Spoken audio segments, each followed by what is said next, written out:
Bonjour militants et sympathisants de l'UFDG. Je voudrais tout d'abord saluer votre présence massive à cette Assemblée générale ordinaire de l'UFDG, vous remercier et vous féliciter pour votre présence, mais surtout pour votre constance et votre fidélité aux idéaux de notre grand parti, l'UFDG. Constance et fidélité qui exigent dans le contexte actuel suffisamment de courage et de dignité.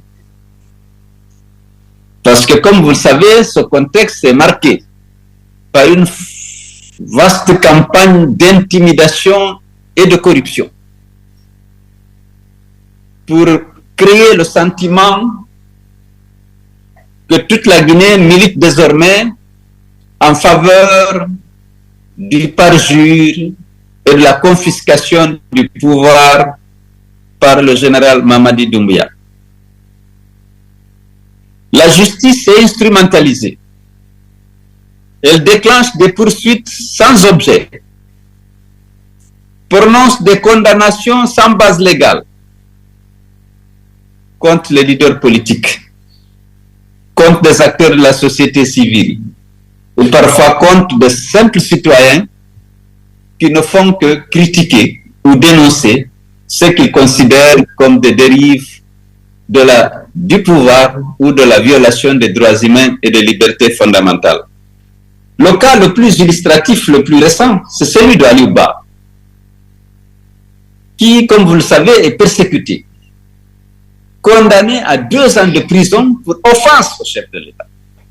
Aliouba n'a jamais offensé, mais seulement il a le courage de dénoncer ce qu'il considère comme étant contraire à la loi, contraire aux libertés fondamentales. Et il vient d'être requis contre ce jeune, que je salue au passage, 5 ans de prison. Donc cette justice est au service du pouvoir. Mais les magistrats ont aussi peur, parce que la campagne d'intimidation ne touche pas seulement les acteurs de la société civile, les commerçants et les industriels. La campagne d'intimidation et de corruption vise aussi bien les leaders politiques et les acteurs de la société civile que les industriels et les commerçants, les journalistes et les patrons de presse, les chefs religieux et les imams. Tout le monde est visé par cette campagne d'intimidation et de corruption. Parce que ils veulent donner, comme je l'ai dit, le sentiment que toute la Guinée est mobilisée pour le maintien au pouvoir de Mamadi Doumbouya.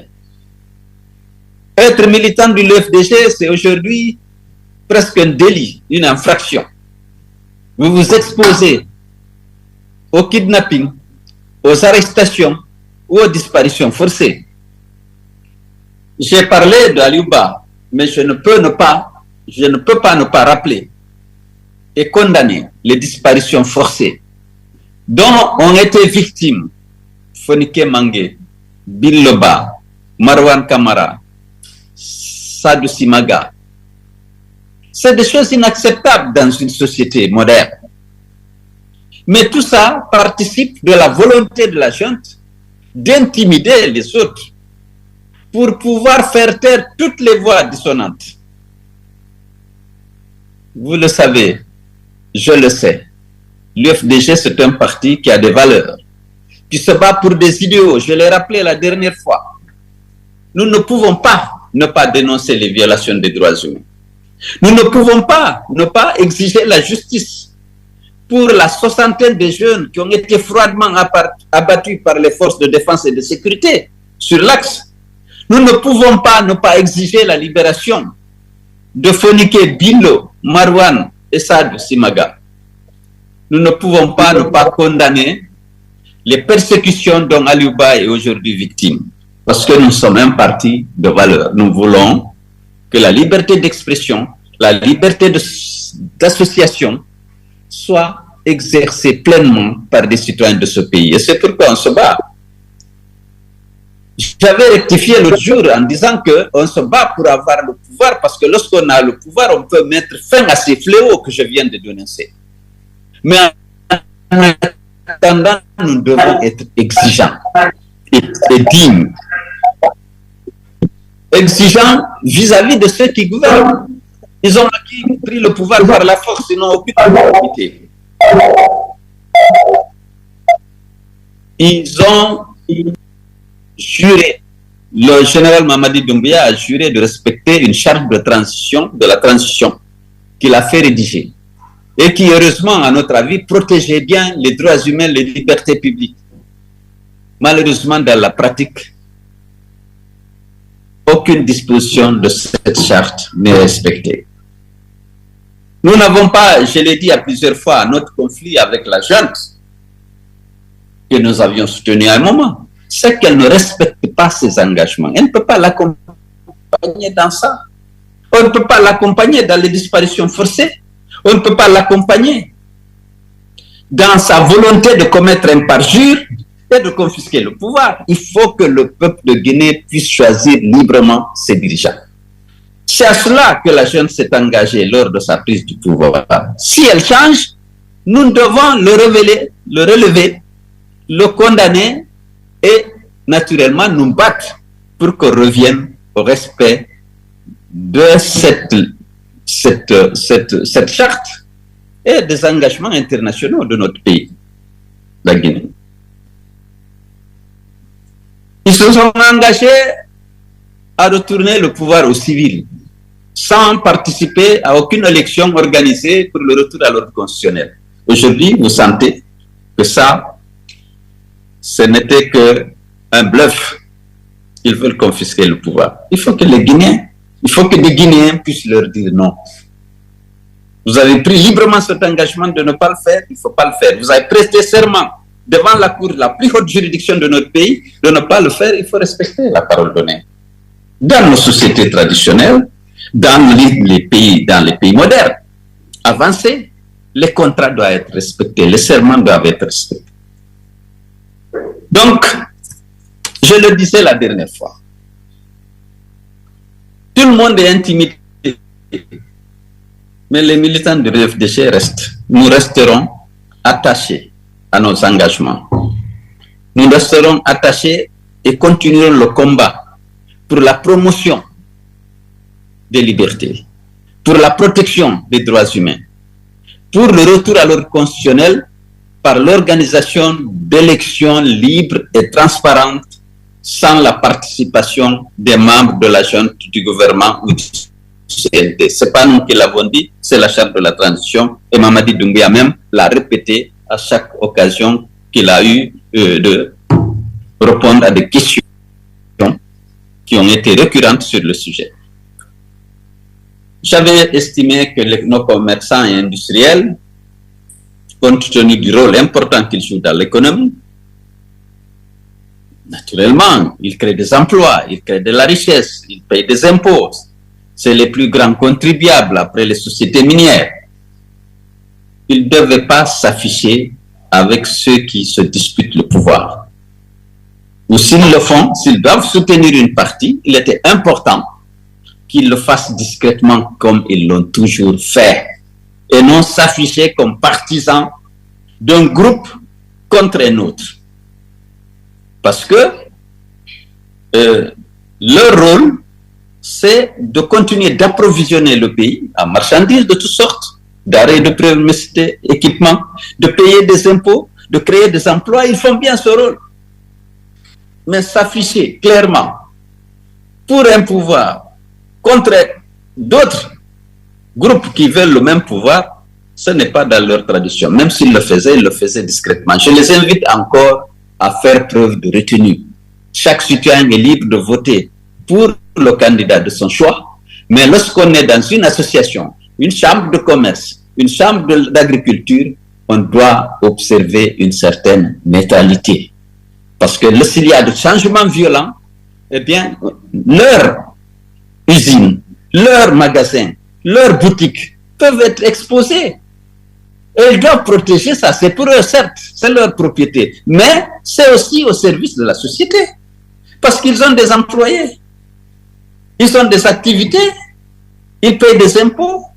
Ils doivent se mettre à l'écart du débat politique. Et non soutenir quelqu'un ou combattre l'autre. Ça, je pense que c'est pour l'intérêt de la société. C'est pour leur intérêt. Alors, maintenant, ils ont engagé le processus de recensement des électeurs, de la création d'un fichier. J'ai dit, l'IFDG a dit et répété que tous ces militants sont invités à se faire enrôler, quel que soit le type de recensement, que ce soit de la population, que ce soit leur fameux avec, que ce soit une révision du fichier, que chacun fasse tout pour être dans le fichier. Et parce que c'est d'abord pour l'intérêt de chaque citoyen d'être dans le fichier. Parce que tu peux avoir accès à des services, tu peux avoir ton passeport, ta carte d'identité, mais il faut être dedans. Tu peux voter, si tu le veux. Tu pourras voter aussi, donc choisir ses dirigeants. Ce droit de choisir ses dirigeants, tu ne peux l'exercer que si tu es dans le fichier, tu as une carte d'électeur. Mais en dehors des élections, tu as beaucoup d'autres avantages d'être dans, justement, dans le fichier, qu'il soit électoral, qu'il soit vraiment créé pour avoir une idée ou pour recenser toute la population. Donc, je voulais vous exhorter à faire cela, à vous faire recenser, à faire recenser votre famille, quel que soit le type de recensement qui est engagé. Vous l'avez suivi sans doute. J'ai été à Rosso. J'ai été à Rosso parce qu'on a dit qu'il y avait beaucoup de nos compatriotes qui étaient en détresse à la frontière mauritano-sénégalaise. Effectivement, ils étaient plus de 300.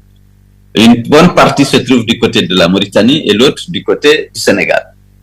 J'ai été les voir. Malheureusement, la police mauritanienne n'a pas voulu qu'on filme